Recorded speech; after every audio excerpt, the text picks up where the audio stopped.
They say the Emperor protects, but they never tell you what he protects you from. I learned that lesson on my third deployment, when the sky turned the color of infected wounds and the ground beneath our boots started screaming. My name is Trooper Cadius Vex, 3rd Regiment, Mordian Iron Guard, or it was. Names matter less now than the weight of what I carry, the memories that follow me through the dark between worlds, and the certainty that every sunrise could be my last. I have served the Imperium for 14 years, survived 18 major engagements, and watched 743 men die under my command. These numbers define me more than any name ever could. The recruitment officer who found me in the underhive of Mordius Prime had clean hands and a pressed uniform. He spoke of glory, of service to the Golden Throne, of becoming something greater than the gutter-born scum I was. He lied about everything except the uniform. That, at least, was real. Everything else was propaganda designed to fill quotas and keep the meat grinder of war turning. Boot camp lasted 6 months. We learned to march in formation, to strip and clean a lasgun in toxic rain, to follow orders without question even when those orders made no sense. They broke us down first, stripping away whatever foolish notions we had about individuality, about choice, about the luxury of moral reasoning. Then they built us back up as soldiers, as instruments of the Emperor's will, as expendable assets in humanity's endless war for survival. I remember the first time I killed a man. Not an orc, not a heretic, not some alien abomination. A man, imperial citizen, born under the same stars I was, raised on the same lies about duty and honor. He wore the uniform of the Severan Dominate, but underneath the rebel colors, he bled red like any of us. I put 3 last rounds in his chest and watched the light fade from his eyes, and all I could think was how young he looked, how frightened. That was on Heathguard, during the pacification campaign. We called it pacification because calling it what it really was would have been too honest. It was slaughter. Systematic, efficient, necessary slaughter of imperial citizens who had the audacity to believe they could govern themselves. The Departamento Munitorum classified it as a training exercise. Real bullets, real casualties, but training nonetheless. We were learning how to kill our own species before they sent us to kill the alien ones. The irony was not lost on me even then. We spent our days executing men and women whose only crime was wanting freedom from the crushing weight of imperial bureaucracy, and our evenings listening to commissars lecture us about the sacred duty of protecting humanity from its enemies. The cognitive dissonance should have driven me mad. Instead, it taught me the first and most important lesson of military service. Truth is whatever your commanding officer says it is. Heathguard smelled like burning promethium and rotting corpses.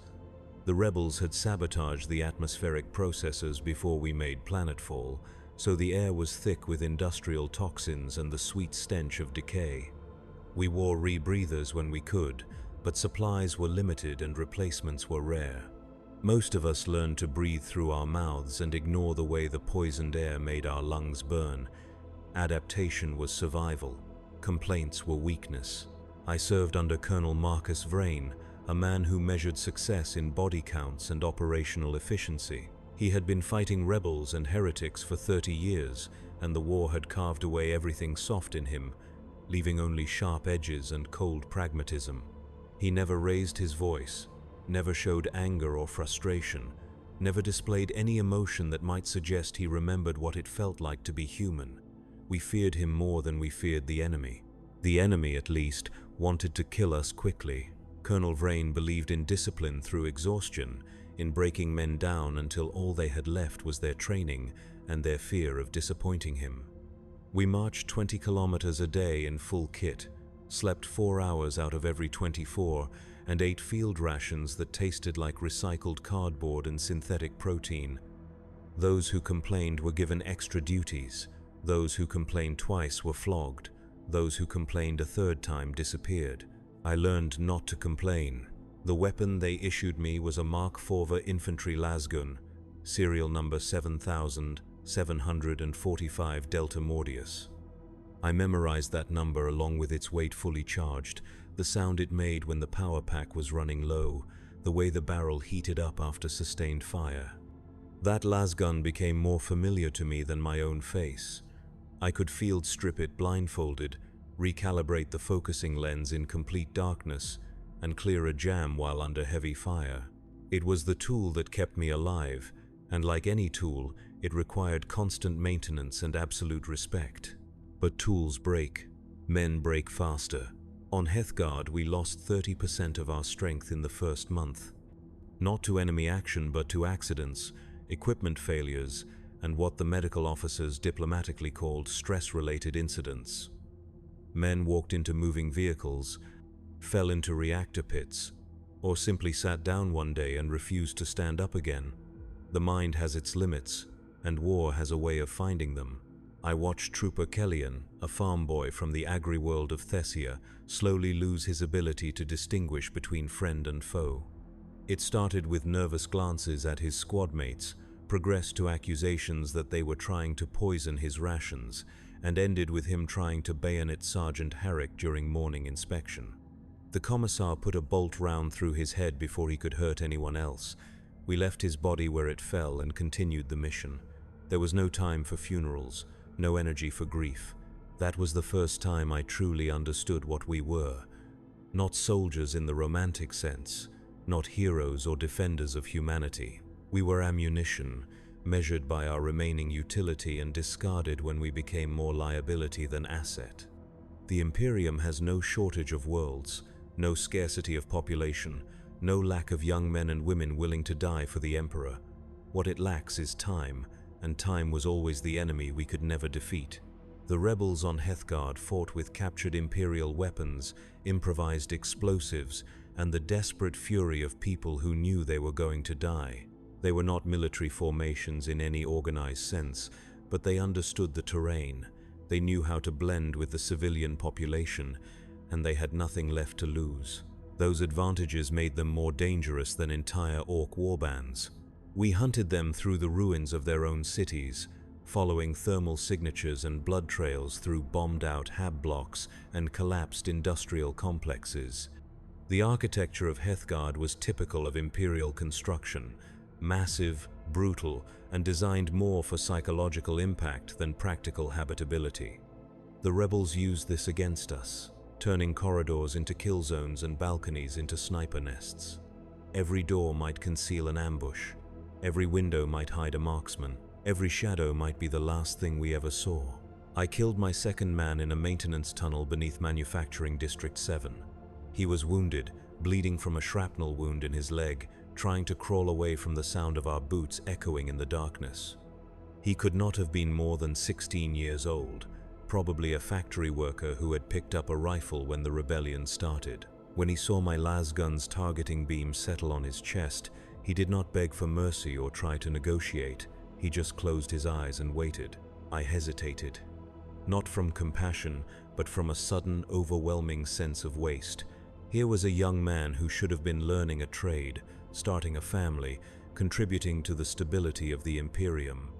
Instead, he was dying in a tunnel that reeked of industrial coolant and human excrement, killed by someone barely older than he was, for reasons that neither of us fully understood.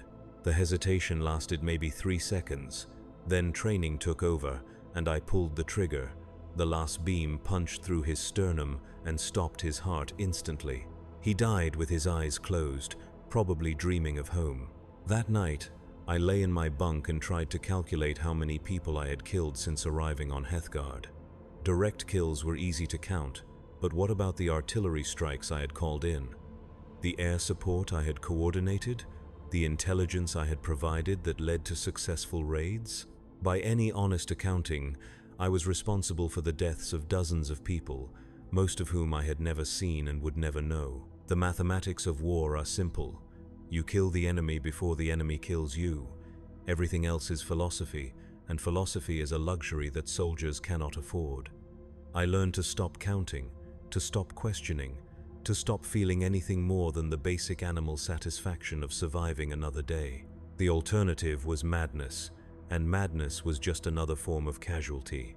We spent 11 months on Heathguard, 11 months of urban warfare, counterinsurgency operations, and what the propaganda broadcasts called morale and welfare activities.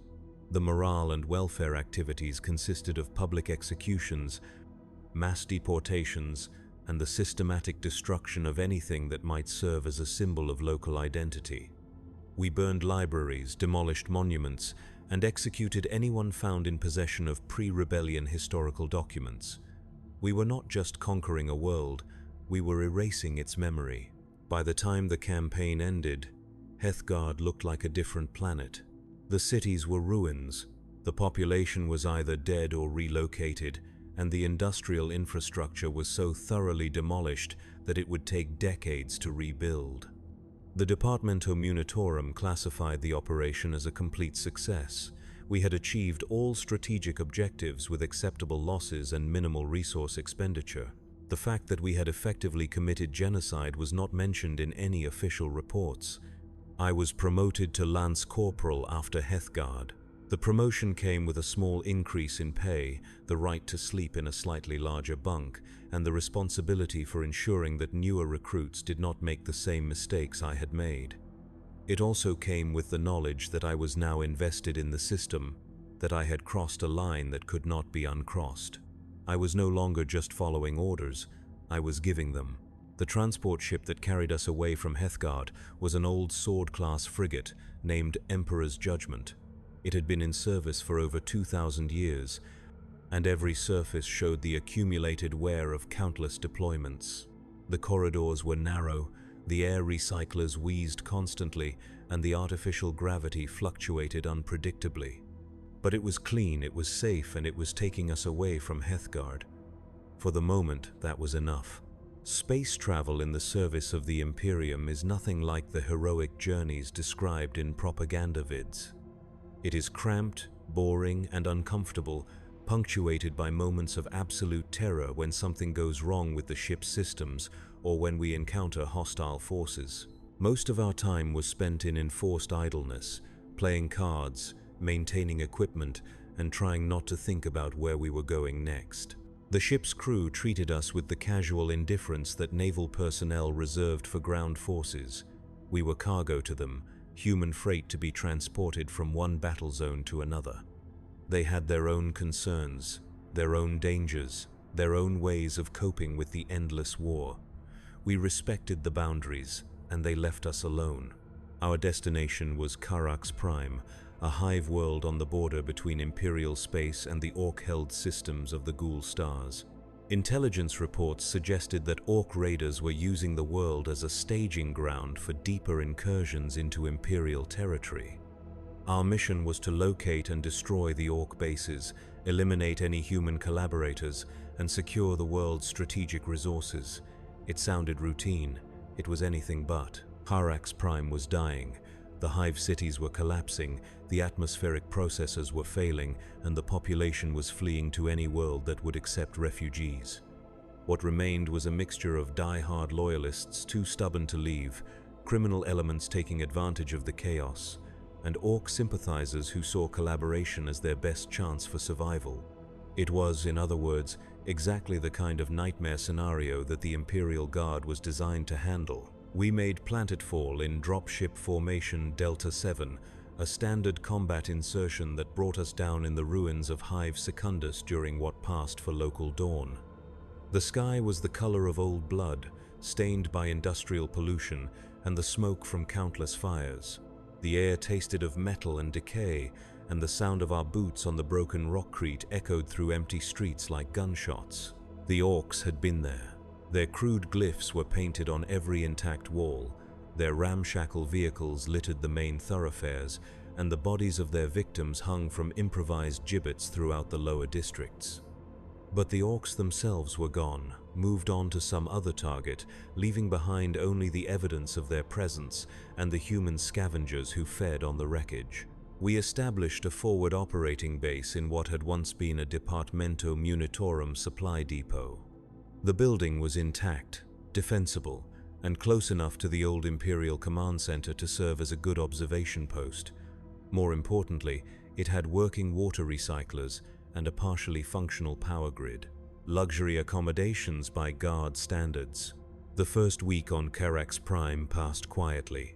We ran patrols through the dead sectors, established contact with surviving loyalist groups, and began the slow process of mapping the world's remaining infrastructure. Intelligence was scarce, communications were intermittent, and every piece of information we gathered suggested that the situation was worse than anyone had realized. The Orcs had not simply raided Karax Prime, they had infected it. Their spores were everywhere, growing in the dark corners of abandoned buildings, sprouting in the ruins of collapsed hab blocks, spreading through the water supplies and air recycling systems. Given time, those spores would mature into full-grown Orcs, creating an enemy that could never be completely eliminated. Every Imperial world touched by the Greenskins carried this hidden threat, this biological time bomb that could explode into violence at any moment. We started finding the collaborators during our second week planetside. They were easy to identify, better fed than the other survivors, better armed, and bearing the crude tattoos that Orc society used to mark its human servants. Some had been coerced into collaboration through threats against their families. Others had embraced it willingly, seduced by promises of power, or simply by the prospect of survival in a world where survival was the only victory that mattered. Colonel Vrain's standing orders regarding collaborators were explicit: summary execution for anyone found guilty of willful cooperation with Xenos forces. The definition of willful was left to our discretion, which meant that it was left to our prejudices, our fears, and our need to blame someone for the horror we were witnessing.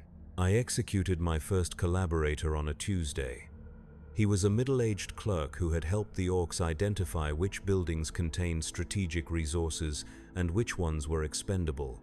He claimed he had been trying to save lives, that cooperation was the only way to prevent total massacre. He might have been telling the truth. It did not matter. The Colonel's orders were clear, and clear orders were all that stood between us and the chaos that consumed everything else. The man's name was Hendrik Voss. He had 2 children and a wife who was 7 months pregnant. They watched from a barricaded window as I put a last round through his skull. His body fell into a puddle of contaminated water, and the ripples spread outward until they reached the edges of the street. I ordered his family to dispose of the corpse. They were still Imperial citizens technically, and disposing of traitors was a civic duty. That night, I dreamed of Hendrik Voss.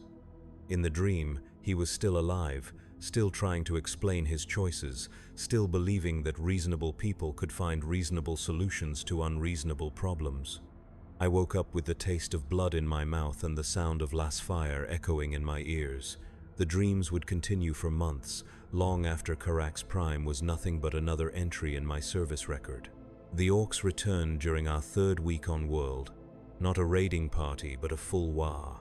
Thousands of green-skinned killers led by a massive war boss whose roar could be heard from kilometers away.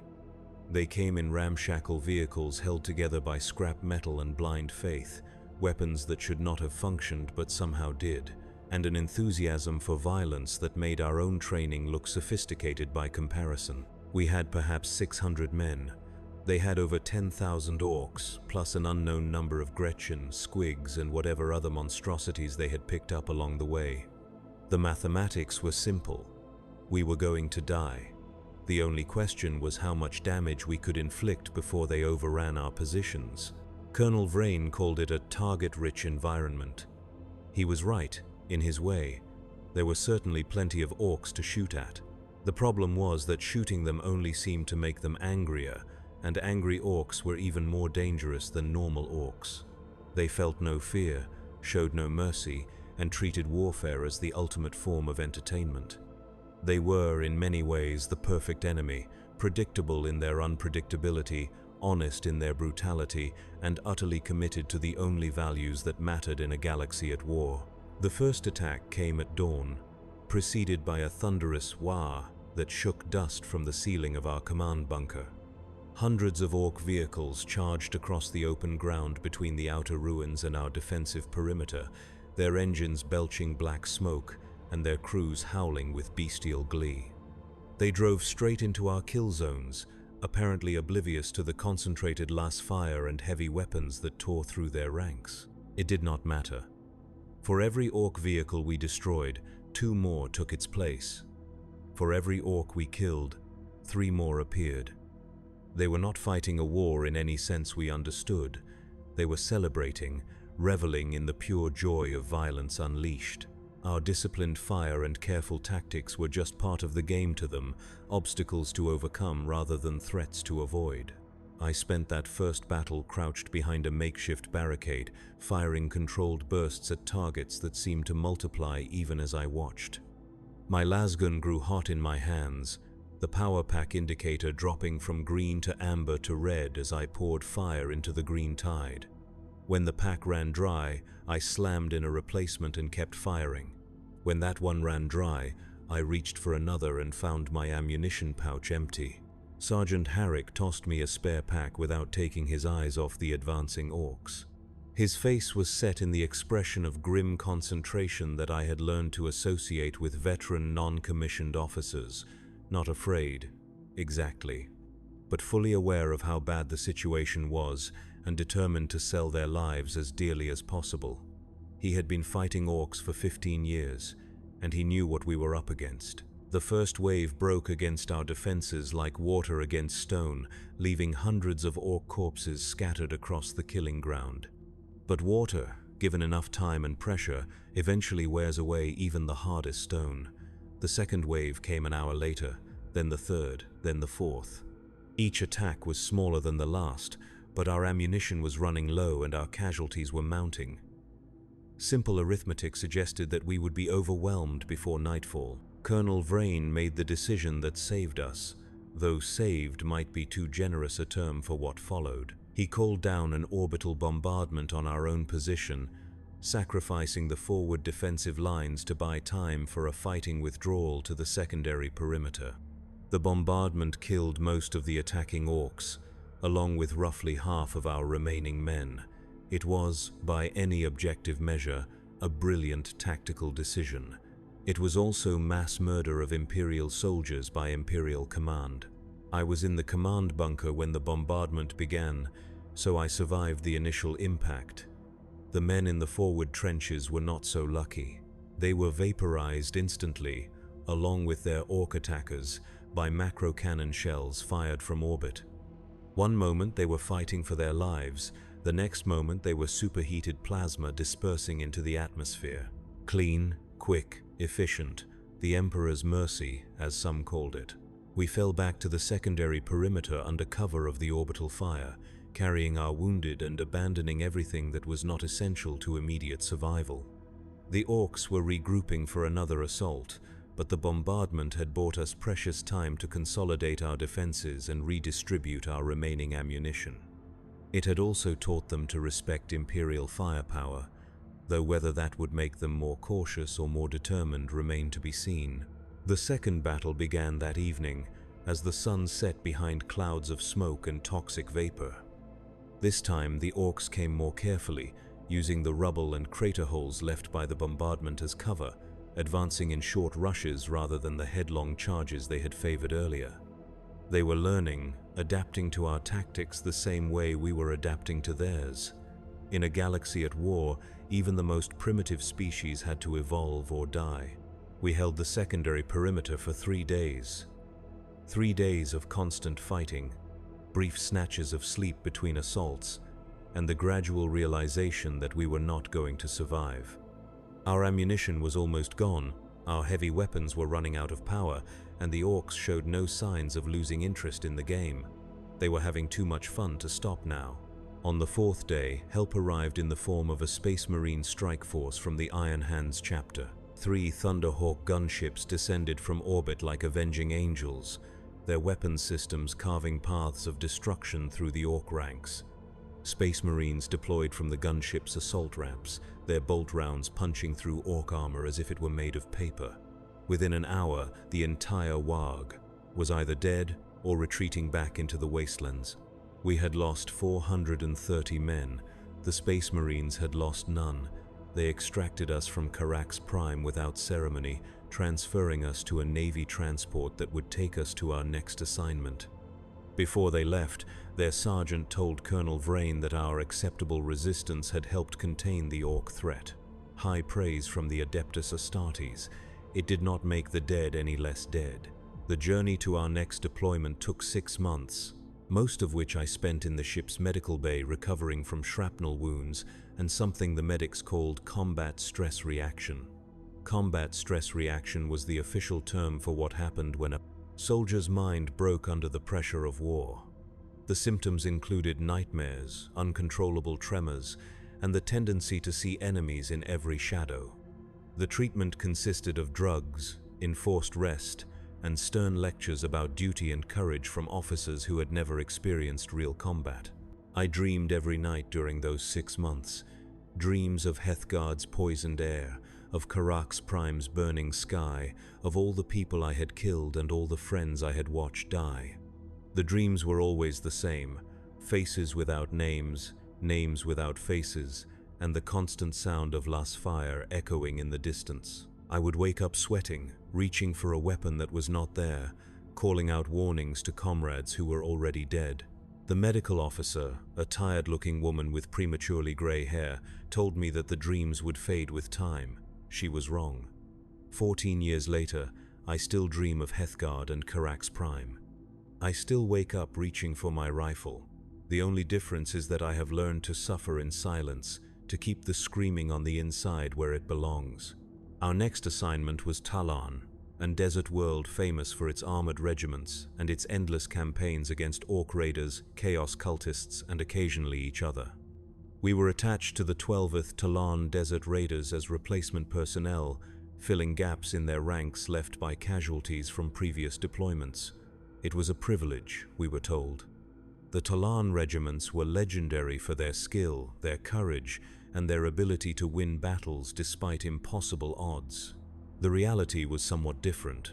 The 12th Talon was a broken unit, its ranks filled with shell-shocked veterans, green recruits, and men who had been deemed unsuitable for service with more prestigious formations. They had been fighting continuously for 3 years, rotating between different combat zones without ever returning to their home world. They were tired, bitter, and held together only by the iron discipline of their officers and the shared understanding that desertion meant death. Colonel Vrain was transferred to another unit, replaced by Major Kellyan Saurus, a Talon officer who had earned his rank through 30 years of service in the desert wastes. Major Saurus was everything Colonel Vrain had not been: emotional, unpredictable, and prone to making decisions based on instinct rather than careful analysis. His men loved him for it. They also died for it, in numbers that made our casualties on Karax Prime look modest. Talon itself was a world of endless sand, scorching days, and freezing nights. The native population lived in underground cities connected by vast tunnel networks, emerging only when necessary and always with heavy protective gear. The surface was home to sandstorms that could strip flesh from bone, temperature variations that could kill an unprotected human in minutes, and creatures that had evolved to thrive in conditions that would challenge even the most advanced technology. We spent 2 years on Talon, fighting a rotating cast of enemies who seemed to emerge from the desert like mirages. Orc raiders from the outer systems, chaos cultists who worshipped the endless storms, and occasionally other Imperial forces who had gotten lost in the wasteland and decided that we looked like a threat. The desert was neutral in these conflicts, killing everyone with equal enthusiasm regardless of their allegiance or their cause. I learned to navigate by the stars, to find water in places that looked completely barren, and to sleep with sand in my eyes, my mouth, and my equipment. I learned which creatures could be eaten safely and which ones would kill you just by touching them. I learned to fight in conditions where visibility was measured in meters, and the only reliable landmarks were the burning wrecks of vehicles that had failed to make it through the latest storm. Most importantly, I learned that survival was not about being strong or brave or clever. Survival was about being lucky, and luck was a finite resource that had to be carefully hoarded and judiciously spent. Every day I survived was a day closer to the moment when my luck would run out. The only question was whether that moment would come during combat, during a sandstorm, or during one of the long marches across the empty wasteland between one objective and the next. The fighting on Talon followed a predictable pattern. We would receive intelligence about enemy activity in a particular region, march across the desert to investigate, and discover that the intelligence was either outdated, inaccurate, or deliberately misleading. Sometimes we found the enemy anyway, usually in greater numbers than expected and better prepared than our briefings had suggested. Sometimes we found nothing but sand, heat, and the bones of previous expeditions that had followed the same false leads. The worst part was the waiting. Long stretches of time when nothing happened, when we sat in our positions and watched the horizon for signs of movement that never came. The desert played tricks on the mind, creating phantom shapes in the distance, whispering voices in the wind, and the constant feeling that we were being watched by invisible enemies. Men who had survived pitched battles against overwhelming odds would crack under the pressure of sitting in the sand for days at a time, staring at nothing. I was promoted to corporal during our second year on Talon, following the death of Sergeant Harrick in a skirmish with Chaos cultists. The promotion came with additional responsibilities, a modest increase in pay, and the privilege of watching younger soldiers make the same mistakes I had made on Heathguard and Karax Prime. It also came with the knowledge that I was now officially invested in the system, responsible not just for my own survival but for the survival of others. Leading men in combat is different from fighting as a common soldier. As a soldier, you only have to worry about following orders and staying alive. As a leader, you have to worry about giving orders that will keep other people alive, making decisions that will affect their families, their futures, and their chances of seeing another sunrise. Every choice becomes a moral calculation. Every mistake becomes someone else's tragedy. I lost my first man 3 weeks after my promotion. Trooper Marcus Kane, 19 years old, from an agri-world whose name I never learned. He was killed by a sniper during a routine patrol, shot through the head while examining what looked like an abandoned supply cache.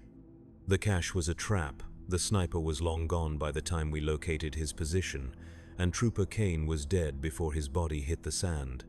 Clean, quick, efficient. Just another casualty in humanity's endless war. I wrote a letter to Kane's parents, as regulations required. I told them that their son had died serving the Emperor, that his sacrifice would not be forgotten, that he had faced death with courage and dignity. All of it was true, in its way. All of it was also completely meaningless. Their son was dead because I had sent him to examine a suspicious object instead of calling for explosive ordnance disposal. My decision, my responsibility, my guilt to carry for the rest of my life. The letters became routine after that. I wrote them for Trooper Vex, killed by an orc slugger round during a night ambush. For Trooper Morrison, who died when his breathing apparatus failed during a sandstorm. For Trooper Kellyan, shot by a chaos cultist who detonated a grenade belt rather than be captured. For dozens of others whose names I have forgotten but whose faces still haunt my dreams. Each letter followed the same template: died serving the Emperor, sacrifice not forgotten, courage and dignity in the face of death. The words lost all meaning through repetition, became just another administrative duty to be completed between combat missions. But the families needed to hear them, needed to believe that their loved ones had died for something meaningful, and lying to grieving parents was just another part of a soldier's job. The Chaos cultists were the worst enemies we faced on Talon. The orcs were dangerous but predictable, motivated by simple bloodlust and a desire for violence. The cultists were human, which meant they could think, plan, and anticipate our tactics. They were also completely insane, driven by religious fervor to commit acts that defied both reason and basic human decency. Fighting them was like fighting a nightmare given form. They used the desert against us, poisoning water sources, setting traps in seemingly safe locations, and spreading disease through abandoned settlements. They turned captured Imperial personnel into living bombs, mind-wiped slaves who would detonate explosive devices when they encountered friendly forces. They sacrificed entire communities to summon daemons, creatures from the warp that existed only to spread pain and terror. I saw my first daemon during our 18th month on Talon.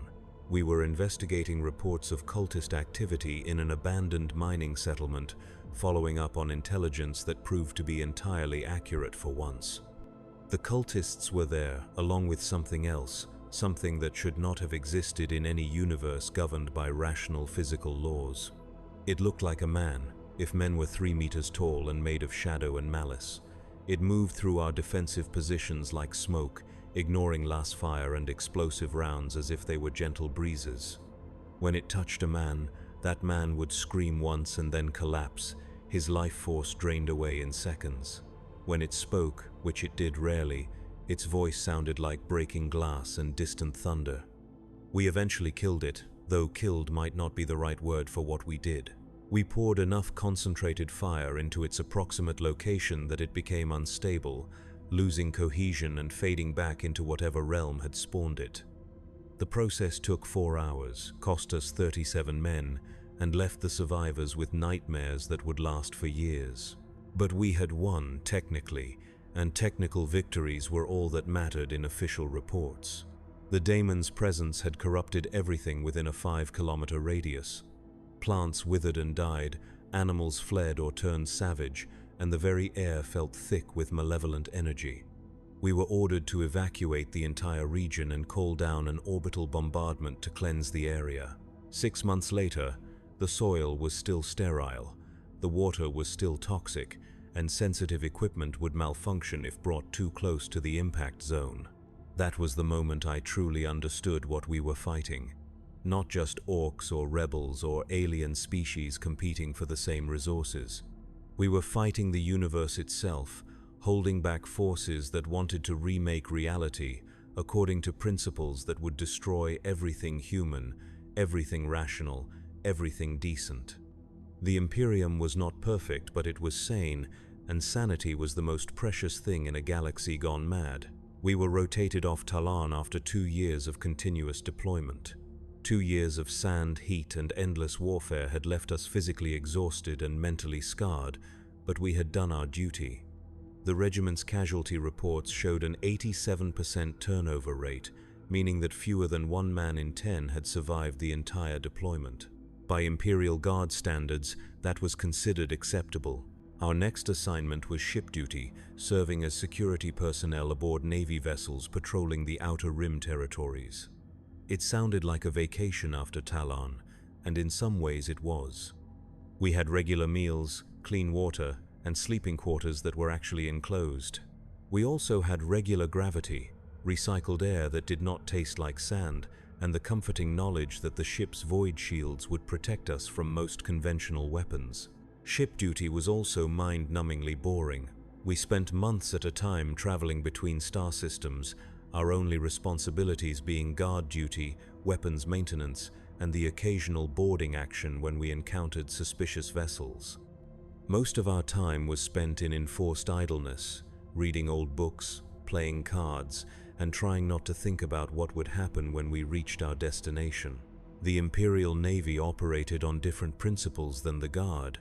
Navy personnel were professionals, trained for specific technical roles and expected to serve for decades rather than the few years that most guardsmen survived. They looked down on us as temporary passengers, necessary for certain types of operations but not really part of the ship's crew. The feeling was mutual. They fought their battles from a distance, using technology and tactics that we barely understood. We preferred our enemies close enough to see their faces. I served aboard 3 different ships during my tour of naval duty: the Righteous Fury, a grand cruiser that patrolled the shipping lanes between major hive worlds; the Emperor's Wrath, a battle cruiser that hunted pirates in the Outer Rim systems; and the Divine Providence, a massive battleship that served as flagship for Battlefleet Obscurus. Each ship had its own culture, its own traditions, and its own way of dealing with the endless boredom of space travel. The most memorable action during my naval service occurred aboard the Emperor's Wrath, when we intercepted a Chaos Raider that had been preying on Imperial merchant vessels. The raider was a converted Imperial frigate, its hull covered with blasphemous symbols and crewed by humans who had sold their souls for power and forbidden knowledge. They fought with the desperate fury of the damned, knowing that capture meant execution and that death might be preferable to what their dark masters would do to them for failure. We boarded the raider after a brutal void battle that left both ships crippled and drifting. The boarding action was supposed to be routine: secure the vessel, capture any surviving crew for interrogation, and salvage whatever intelligence we could find. Nothing about it was routine. The interior of the Chaos vessel had been transformed into something that barely qualified as architecture. Corridors twisted in directions that hurt to contemplate. Walls were covered with symbols that seemed to move when observed directly, and the air itself was thick with whispers in languages that predated human speech. Walking through those passages was like navigating the inside of a living nightmare, and several of our men simply refused to continue after the first few compartments. We found the crew in what had once been the ship's cathedral, now converted into a shrine dedicated to powers that shall remain nameless. They had been dead for hours, killed by their own hand in some final ritual that left their bodies arranged in patterns that made my eyes water to look at. The smell was indescribable, not just the stench of death, but something else, something that suggested corruption on a level that transcended mere physical decay. The ship's cogitator systems had been infected with something that turned machine spirits into gibbering madmen. Every screen displayed impossible geometries. Every speaker broadcast the sound of screaming that came from no human throat. And every automated system seemed designed to inflict maximum psychological damage on anyone foolish enough to interact with it. We eventually had to cut the power to the entire vessel just to silence the electronic cacophony. What we found in the captain's quarters changed my understanding of what the enemy truly was. Maps showing Imperial shipping routes, patrol schedules, and defensive positions. Communication logs detailing contacts with other Chaos vessels, coordination of attacks, and intelligence gathered from sources within the Imperium itself. Most disturbing of all, personnel files on Imperial Guard units, complete with tactical assessments, psychological profiles, and recommendations for how best to break their morale. They had been studying us, learning our methods, our weaknesses, our fears. The Chaos forces were not mindless destroyers driven only by bloodlust and madness. They were organized, methodical, and utterly committed to the complete annihilation of everything we held sacred. They understood us better than we understood ourselves, and they were using that knowledge to systematically dismantle the Imperium from within. I spent 6 hours aboard that vessel, searching through compartments that defied geometry and examining artifacts that should never have been created. 6 hours that felt like 6 years, surrounded by evidence of humanity's capacity for corruption and the galaxy's infinite appetite for suffering. By the time we withdrew to our own ship, I understood why the Imperium's official policy toward Chaos was immediate and total destruction. Some knowledge was too dangerous to preserve, some enemies too corrupting to capture alive. The Emperor's wrath destroyed the raider with melter torpedoes fired at point-blank range. The explosion was visible for light minutes in every direction, a brief star that consumed both the vessel and everything aboard it. The captain logged it as a successful interdiction operation. The official records made no mention of what we had found, what we had learned, or why half the boarding party requested transfers to different units within a week of our return to port. My naval service ended when the Divine Providence was reassigned to the Gothic sector, and my regiment was transferred to ground operations in the Segmentum Solar. I had served aboard Imperial warships for 18 months, participated in 7 boarding actions, and survived 3 major void battles. The experience had taught me that the galaxy was larger and more dangerous than I had ever imagined, that humanity's enemies came in forms that challenged both reason and sanity. It had also taught me that the war we were fighting could not be won in any conventional sense. Victory was not conquest or the elimination of our enemies. Victory was simply continuing to exist, maintaining the thin line between civilization and chaos for another day, another year, another generation. We were not heroes in any romantic sense. We were antibodies in the galaxy's immune system, fighting an infection that could never be completely cured. Our next assignment brought us back to ground operations on Moria itself, the industrial world where I had been recruited nearly a decade earlier. The planet had changed in my absence, transformed from a relatively prosperous manufacturing center into a fortress world preparing for siege. Orbital defense platforms crowded the sky, underground bunkers extended kilometers into the planet's core, and every citizen between the ages of 16 and 60 had been conscripted into the planetary defense forces. The threat was Orc invasion, a massive war, led by a war boss called Scarjaw the Despoiler. Intelligence estimates suggested that over 2 million Orcs were massing in nearby systems, along with their usual collection of Gretchen, squigs, and ramshackle war machines. The invasion was expected within 6 months, and preparations were proceeding with the grim efficiency that characterized Imperial military planning. I was assigned to the 15th Mordian Shock Troops, an elite formation tasked with defending the primary Hive city's industrial district. The irony was not lost on me. I had left Moria as a recruited civilian and returned as a veteran soldier, only to find myself defending the very factories where I had once worked as a child laborer. The wheel of fate, it seemed, had a cruel sense of humor. The preparations for siege warfare were comprehensive and depressing. Food rationing was implemented to extend supplies for an indefinite period. Civilian populations were relocated to underground shelters that had been stocked with weapons, ammunition, and instructions for urban guerrilla warfare.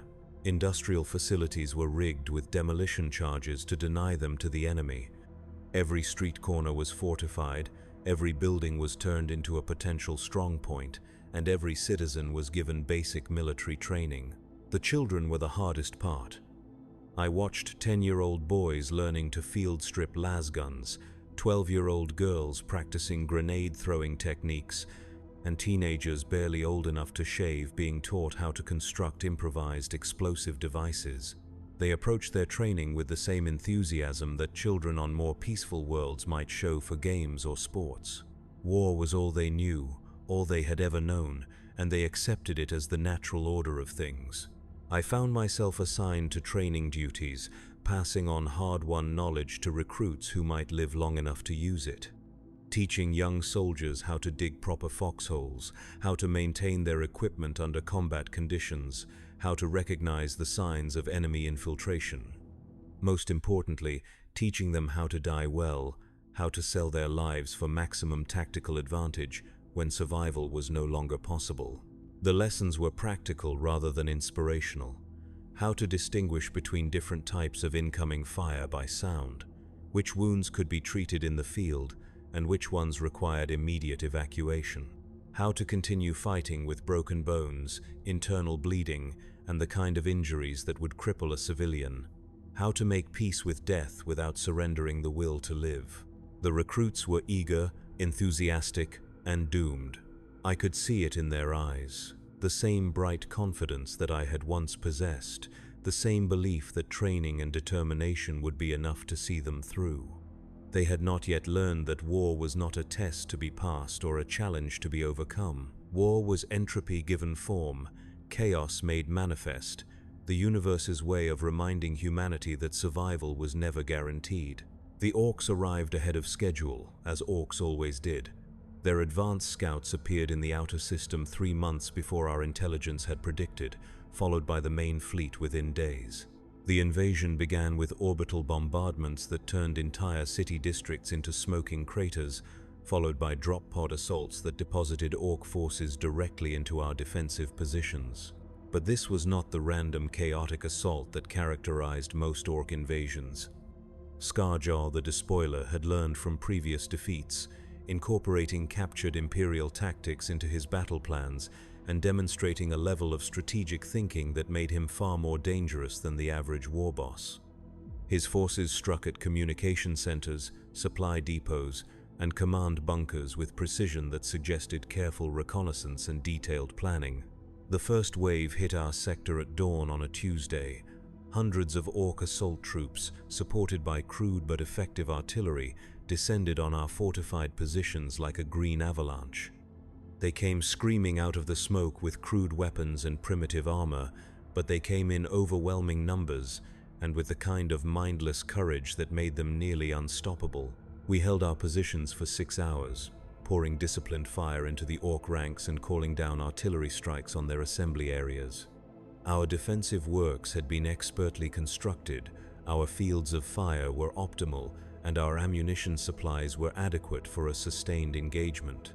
By every measure of military science, we should have been able to repel the attack with acceptable casualties. We had not accounted for the orcs' complete indifference to casualties. They kept coming despite losses that would have broken any sane species, climbing over the bodies of their fallen comrades to reach our firing positions. When their crude weapons jammed or ran out of ammunition, they drew massive choppers and crude pistols. When those weapons failed, they used their bare hands and filed teeth. Nothing could stop them except death, and sometimes not even that. I emptied 4 power packs during that first engagement, firing controlled bursts at targets that seemed to multiply even as I watched. My lasgun grew so hot that the barrel began to warp, forcing me to switch to my sidearm when the primary weapon became unusable. The orcs kept coming, stepping through withering fire as if it were gentle rain, their crude features twisted into expressions of savage joy. The breakthrough came at our western flank, where a concentrated orc assault overwhelmed a weak point in our defensive line. Hundreds of green-skinned killers poured through the gap, attacking our positions from behind while their comrades continued the frontal assault. We were caught between 2 fires, fighting enemies who seemed to emerge from every direction at once. The order to fall back came too late to save most of the 15th shock troops. We lost 70% of our strength in the first day of fighting, killed or wounded during the chaotic retreat through streets clogged with rubble and civilian refugees. Those of us who survived regrouped at secondary positions, integrated with other broken units, and prepared for the next assault. I was promoted to sergeant during the reorganization, not because of any particular heroism, but because all the existing sergeants were dead. Command positions in besieged cities changed hands frequently, filled by whoever was alive and competent enough to give orders that made tactical sense. Leadership became a matter of survival rather than qualification, and survival was increasingly a matter of luck. The siege of Moria lasted 8 months. 8 months of continuous fighting, brief periods of relative quiet between assaults, and the gradual realization that we were not going to win. The orcs controlled the orbital space around the planet, preventing resupply or reinforcement from the wider Imperium. Our ammunition was running low, our food supplies were nearly exhausted, and our casualty rates were unsustainable. But the orcs were learning, adapting to our tactics the same way we were adapting to theirs. They began using captured Imperial equipment, integrating human weapons and vehicles into their ramshackle war machines. Worse, they were using captured humans as advisors, turncoats who provided intelligence about our defensive positions and tactical procedures. The war was changing both sides, forcing evolution that neither species had anticipated. The breaking point came during the 6th month of siege, when orc forces penetrated the primary hive's lower levels and began fighting their way toward the industrial core. If they reached the main power generators, the entire defensive grid would collapse, and organized resistance would become impossible. We received orders to hold the generator complex at all costs, which in military terminology meant that we were expected to die where we stood. The final battle lasted 3 days. 3 days of fighting in confined spaces, using improvised weapons and salvaged equipment, supported by civilians who had volunteered to fight rather than face capture. The orcs came in waves, each one smaller than the last but more desperate, more vicious, more determined to achieve victory regardless of cost. They had invested too much in this siege to accept defeat now. I killed my last orc with a combat knife, stabbing the creature repeatedly in its massive chest until its crude heart finally stopped beating. My lasgun was empty, my sidearm was broken, and my ammunition pouches contained nothing but empty power packs and spent shell casings. The orc was larger than me, stronger than me, and armed with a weapon that could have cut me in half with a single blow. But I was faster, and speed was all that mattered in the confined spaces where we fought. The orc died with what might have been a smile on its brutal features. Even in death, it seemed to be enjoying itself, pleased with the quality of opposition it had encountered. There was something almost admirable about its attitude, a pure honesty that human soldiers rarely displayed.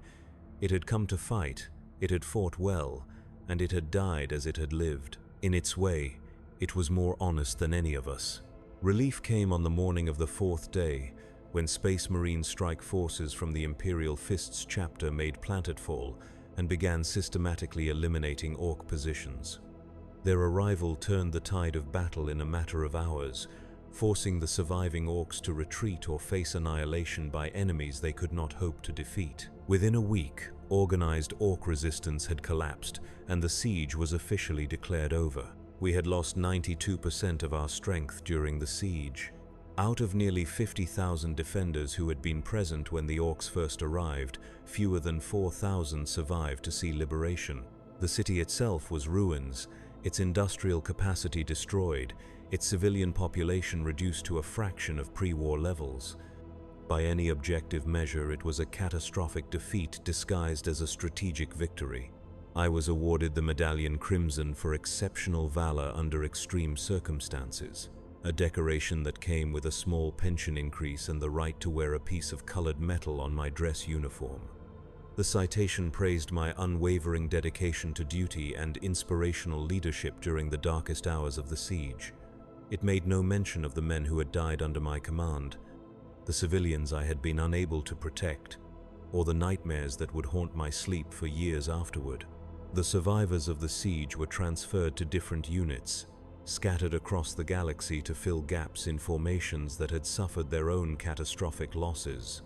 I was assigned to the 23rd Cadian Shock Troops, an elite formation with a reputation for discipline, professionalism, and an unusually high survival rate. It was considered a reward for distinguished service, though I had learned to be suspicious of anything the military classified as a reward. Cadia was the fortress world that guarded the Eye of Terror, humanity's eternal vigil against the forces of chaos. The entire planet was a military base, its population consisting entirely of soldiers, support personnel, and the families that served both. Every citizen was a soldier from birth, trained to fight before they could properly walk, indoctrinated with tactical knowledge and strategic thinking as thoroughly as other worlds taught basic literacy. The Cadians were professional soldiers in a way that few other regiments could claim. They fought with disciplined precision rather than desperate courage, using careful tactics rather than raw determination to achieve their objectives. They were also survivors, veterans of countless campaigns who had learned to balance aggression with caution, courage with common sense. They accepted me as a fellow professional, someone who had earned his rank through competence rather than political connections. My new commander was Colonel Jarek Kane, a Cadian officer who had been fighting Chaos forces for over 20 years. He was a thin, intense man with prematurely gray hair and eyes that seemed to see everything. His soldiers respected him not because of his rank, but because of his ability to bring them through impossible situations with minimal casualties. In a profession where survival was the ultimate measure of success, that made him nearly legendary. Colonel Kane believed in thorough preparation, detailed intelligence, and the kind of flexible tactics that allowed for rapid adaptation to changing circumstances. He also believed in taking care of his men, ensuring they were properly equipped, adequately rested, and clearly briefed on their objectives. It was a refreshing change from commanders who treated soldiers as expendable resources rather than valuable assets. Our first mission together was a reconnaissance operation in the Agrippina sector, investigating reports of unusual chaos activity near the Thraxian Nebula. Intelligence suggested that heretic forces were using the nebula as a base for raids against Imperial shipping lanes, but the details were vague and the source was questionable. It was exactly the kind of mission that usually ended with entire companies disappearing without explanation. The journey to the Thraxian Nebula took 2 months aboard the transport vessel Stalwart Defender, a converted merchant ship that had been equipped with basic military accommodations. The conditions were cramped but adequate, and the crew was competent enough to keep us alive during the passage through the warp. More importantly, They had enough experience with military passengers to leave us alone, allowing us to focus on mission preparation and equipment maintenance. Colonel Kane used the journey to conduct intensive training exercises, refining our tactical procedures and ensuring that every man knew his role in the various contingencies we might face. The exercises were realistic, demanding, and educational. They also served to weld the various elements of the regiment into a cohesive fighting force, something that was essential given the mixed backgrounds of our personnel. The Thraxian Nebula was a region of space where normal physical laws seemed to operate under different principles. Gravity fluctuated unpredictably, electromagnetic radiation followed impossible trajectories, and the boundary between real space and the warp was thinner than anywhere else in the sector. Ships had been known to disappear while traveling through the nebula, only to reappear years later with their crews aged decades or driven mad by experiences that could not be described in human language.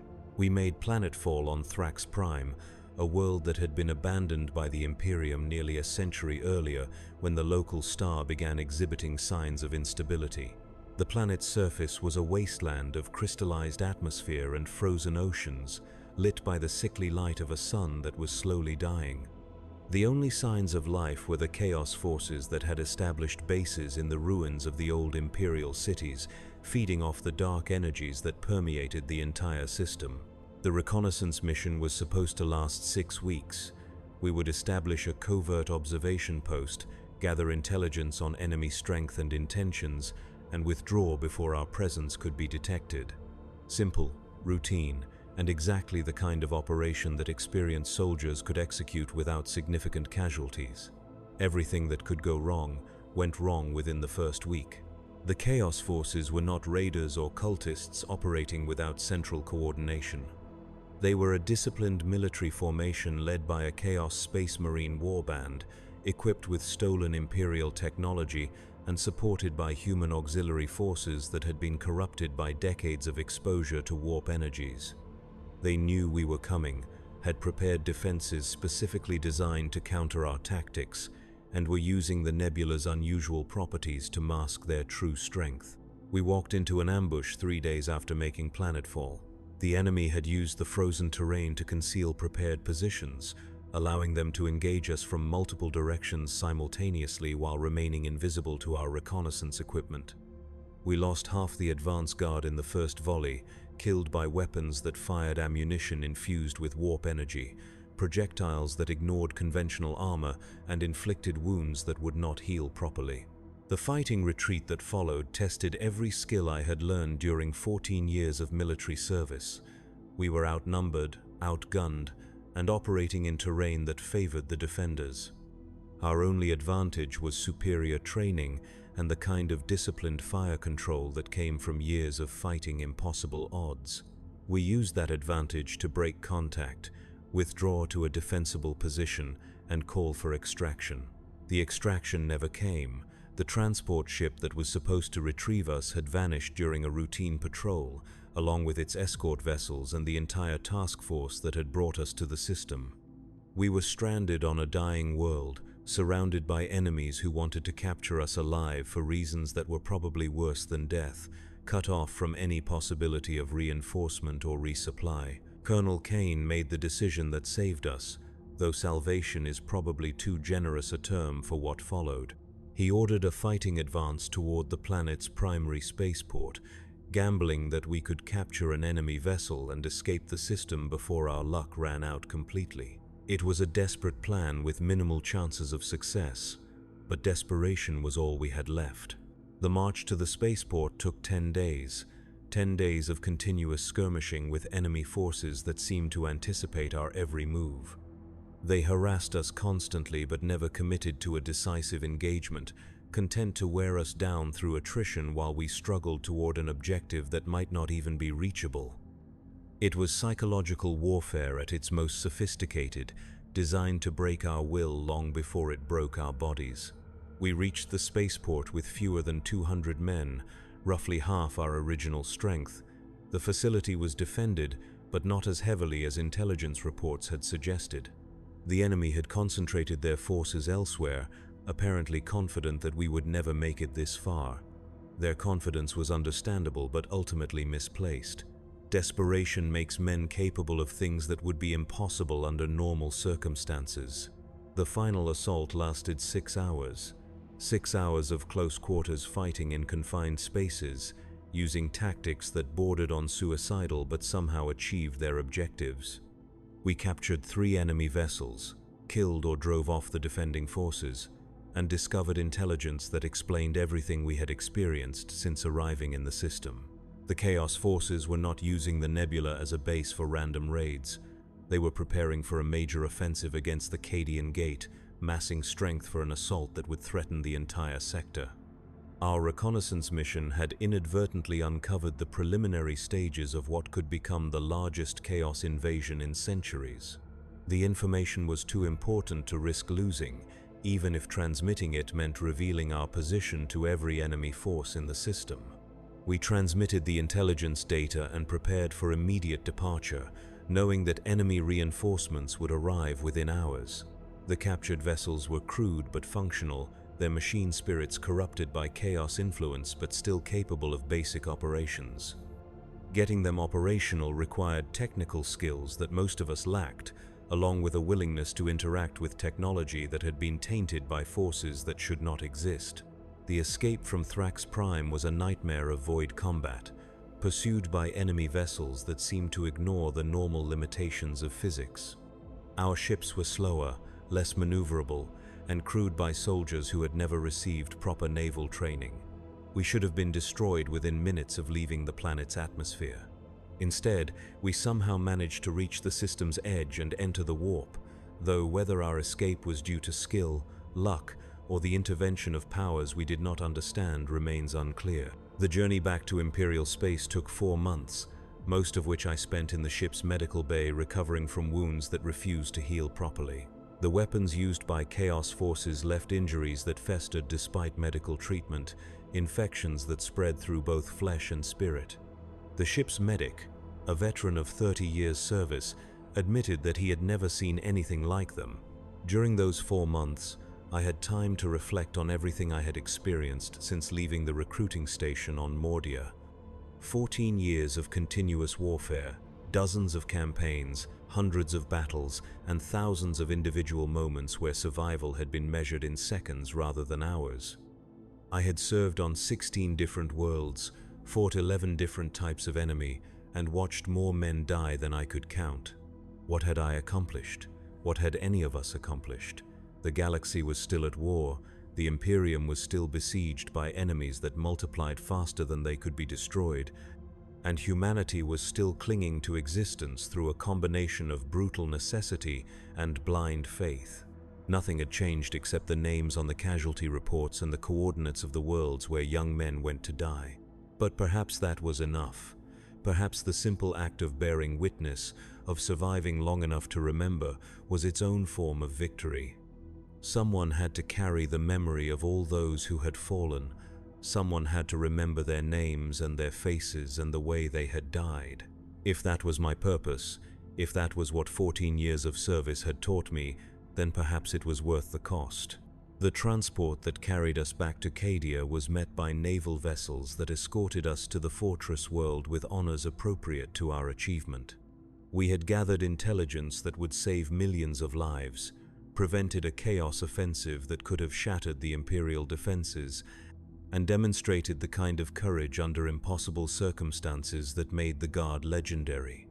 We were heroes, officially, though heroes was not how any of us felt. Colonel Kane was promoted to general and transferred to sector command. The surviving members of the regiment were awarded the Imperial Laurel and granted extended leave on worlds of their choice. I was offered a commission, the opportunity to become an officer and train the next generation of soldiers who would face the same challenges we had faced. I accepted, not because I wanted the responsibility, but because someone had to pass on the lessons we had learned. This is the truth of military service in the 41st millennium. We are not the heroes of propaganda vids or the glorious warriors of ancient legend. We are ordinary people doing extraordinary things because someone has to, because the alternative is too terrible to contemplate. We fight not for glory or conquest, but for the simple right to exist, to continue drawing breath in a galaxy that seems determined to snuff out human life. The Emperor protects, they say, but he protects through the actions of mortal men and women who choose to stand between civilization and chaos. Every guardsman who holds his position against impossible odds, every soldier who dies far from home in service to strangers he will never meet, every veteran who passes on hard-won knowledge to recruits who may live long enough to use it, is an instrument of that protection. We are the ones who stand watch in the dark places where evil breeds. We are the ones who carry the fight to enemies that exist only to destroy everything we hold sacred. We are the ones who pay the price, in blood and sanity, and the slow erosion of everything that makes us human, so that others can sleep safely in their beds. This is what it means to be a soldier in service to the God Emperor of mankind. This is the grim reality of life in the Imperial Guard. This is the truth they never tell you when they pin on your first set of rank insignia and send you off to die on worlds whose names you cannot pronounce. The galaxy is vast, dark, and filled with horrors that defy description, but it is also filled with ordinary people who choose to stand and fight rather than surrender to despair. As long as that remains true, as long as there are men and women willing to take up arms in defense of humanity, there is hope. Not much hope, perhaps, but enough. The Emperor protects, and we protect the Emperor.